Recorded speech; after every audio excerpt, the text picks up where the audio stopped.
With Fated Clash just around the corner, it's time to take a look at all the new ride lines that came out of this set. In this video, I'll be going over the last Fated 1 unit in Fated 1 of ever-changing Krysrain. Krysrain is the first boss unit for Lyrical Monasterio that is in a main set. It is a pretty fast strategy that looks to try to deal a lot of damage early on, so then by the time Krysrain is able to use its divine skill, it is able to have a very threatening turn with it. Starting off with the ride line, our grade 1 is Lively Navy Tefane. When Tefane is rode upon by Muset, you reveal the top card of the deck, and if it's a grade 2 or less normal unit, you call it, and if it's anything else, it goes to your hand instead. So no matter what, whenever you ride over Tefane, you will get an extra card off it. Any grade 3s or triggers you would normally want in your hand will go to your hand, and then any grade 2 or 1 that you would normally want to call will still get called anyway. So no matter what, Tefane will be able to give you that extra card. And then the grade 2 is Confident Aqua Muset. When Muset is ridden on by Krysrain, you reveal the top card, and if it's a grade 3 or less normal unit, you call it, and if it's anything else, it goes to your hand. So just like Tefane, it will just net you a card, and by the time you're on Krysrain, it's actually pretty fine to call a grade 3, because then you will have a lot more ways to be able to bounce that grade 3 back into hand, and no matter what, you're still getting that additional card. And then our main grade 3 is Fated 1 of ever-changing Krysrain. During your turn, you can activate Krysrain's first effect, which performs multiple effects depending on how many units you have with different names. If you have 3 or less, then you do one of the effects. If you have 4, then you perform 2 of them. And if you have 5, you perform all of them. There are 3 different effects. There is draw a card and energy charge 3. There is give a unit plus 15k for the turn. And then there's also give Krysrain plus 1 critical for the turn. And then Krysrain's divine skill, whenever at the end of the battle that it attacked a grade 3, you can bounce all of your rear guards back into hand. And then you call a unit from your hand and it matches its critical and power to Krysrain. In a vacuum, Krysrain is a pretty loaded card, but it has some clear conditions you want to meet. First, you want to have a lot of different names in play to get all the effects of her first effect, which the good part about that is you actually don't need to play a large variety of different units for this effect, because as we'll see later, there will be ways to just search out different units. And also, if worse comes to worse, you can play a bunch of different named sentinels and triggers, and they can cover for moments you might not have all 5 different names. Krysrain's divine skill also rewards finding pieces you want in hand from your deck, since it will bounce it all back to your hand. This could be additional persona rides, perfect guards, or on-place effects you want to use again. Krysrain's divine skill rewards Krysrain to become a very big beater herself as well because of the power and critical matching. And if you call something off Krysrain's divine skill that calls another thing, then this can get up to 5 attacks. Now, other than the turn that you use the divine skill, this deck will most of the time be a 3 attack deck. Some of the key cards, the first one is Innocent Orange Honest. Honest when placed Counterblast 1 and Energy Blast 3 to check top 5 and calls a unit with a different name from all the units on your board, and it is a 20k beater. So Honest gives this deck the searchability it needs to find whatever missing pieces it has, and it helps fulfill the condition of Krysrain needing different names, and it is rewarding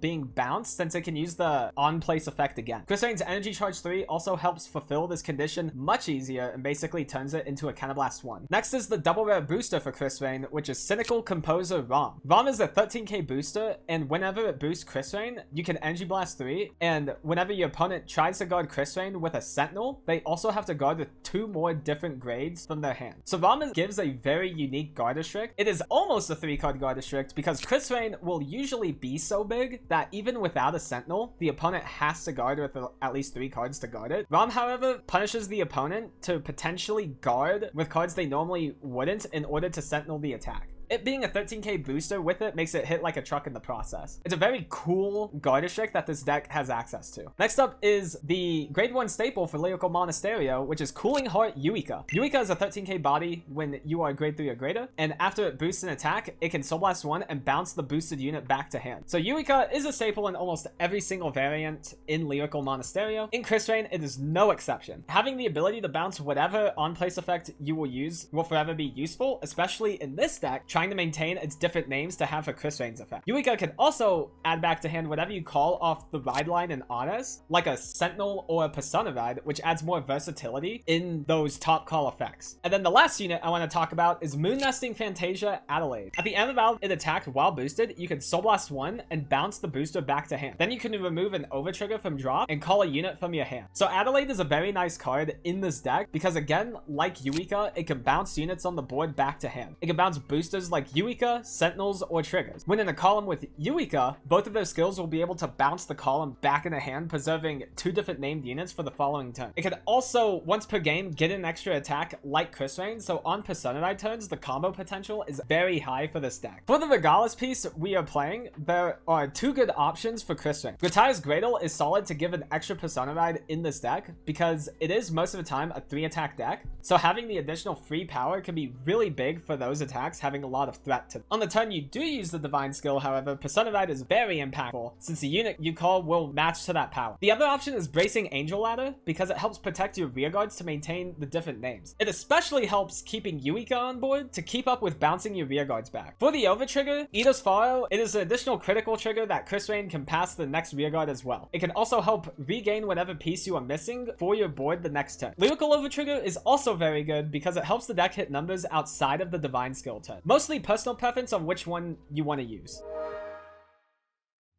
For Mulligan, our primary card we're looking for early game is Eureka. Eureka gives the deck the aggression it wants to be able to help close out games later on easier. It also gives better value from the ride line, since whatever you call from those, you can bounce back into hand. If we don't have Eureka early on, the deck's early game is not nearly as strong as it could be. Our second hit is Honest. Honest helps get the engine running for Krysrain. From turn 3 onward, we're gonna keep trying to spam Honest to try to find all the pieces we're missing and really try to hit the numbers and the different names that we are wanting. In tandem with Eureka, it can be bounced back to hand to keep reusing that same tutor effect. And then you can also call down Sentinels or High Shields to bounce back as well. So Honest is very important for the engine of this deck. And then number 3 is Personified, because Krysrain needs numbers in the late game to help close out. The deck's early game, Krysrain spends it trying to build a board as easily as possible through the ride line, being able to call 2 things, and then also having Eureka allowing you to be aggressive without getting punished back by having the opponent swing at the rear guard. Because of this deck potentially lacking pressure late game, you want to be able to start the early game faster and try to get it Divine skill turn as crazy as possible and as threatening as possible. On turn 3, Krysrain wants to start tutoring through its deck from Honest to find pieces needed to maximize on Krysrain's effect. If you get to a point where your hand is completely flooded with Honest, then you can start calling over the Honest with Honest to keep the different names and be able to build up a board that way. Usually the turn 3 of this deck, if you went first, can feel pretty threatening, and when going second, the only thing is that you can potentially use your Divine skill on turn 3 if you go second, but also Honest will be able to be a 20k beater. No matter what, the turn 3 of this deck can hit decent numbers. And then Krysrain's late game can be very solid because of its Divine skill and constant use of her first effect. You have a consistent 2-crit Vanguard every single turn that's going to be swinging a very high number, which can force the opponent to block with a lot of things, especially when combined with ROM. The Divine skill gives an easy way to rebuild your hand and can really put pressure on the opponent's hand by dropping another rearguard that is as big as Krysrain. When combined with Honest, it can also make an additional attack to have a 5-attack turn, with 2 swings being multiple crit and high power. If we also have Adelaide, we're gonna be able to potentially have upwards to 6 attacks off of 1 personified turn, which is very powerful. After we use the Divine skill, Krysrain's hand should be pretty beefy to be able to survive another turn depending on what you ended up bouncing back into hand. So going over some of the strengths of the deck, it has a very strong Divine skill turn by having 2 very massive swings that are at least 2 crit, depending on if you hit critical triggers as well. It can clear its own board very easily through Krysrain's Divine skill and also through Eureka and Adelaide, so we're going to be able to keep preserving our cards each turn. It has a very strong spammable tutor effect through Honest, and then it has a constant big Vanguard with extra crit on it, which can force the opponent to have to guard more than they would normally like. And then some of the weaknesses of the deck, it can lack shield value because its hand is mostly made of bounced units. So if you aren't calling triggers or sentinels off of your tutoring effects, then a lot of this card's advantage is through bouncing those cards back into hand. So if we aren't calling any of those, then Krysrain's hand can be pretty fake a lot of the time. It also lacks consistent pressure. There's only the Vanguard swing that is consistently a threat. If no crits are checked during Krysrain's drive check, then all the other attacks are just going to be big numbers without too much threat to them. It can also brick if it doesn't see enough different names. So sometimes you might just see all 4 of one of your cards and just not be able to get all of Krysrain's effect active. Now, you can fix this by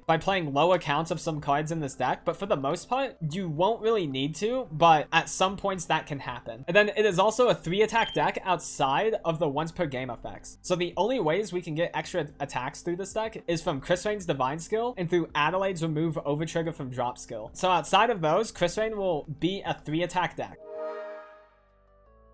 Krysrain overall, if you enjoyed playing Kairi in the past, then Krysrain will be a very good fit for you because it basically plays the same way, except it's slightly more costly to use all of the skills than Kairi is, but the ceiling of numbers this deck can achieve is a lot higher. And yeah, thank you all for watching. Like, comment, subscribe, all that jazz, and I'll see you guys in the next one.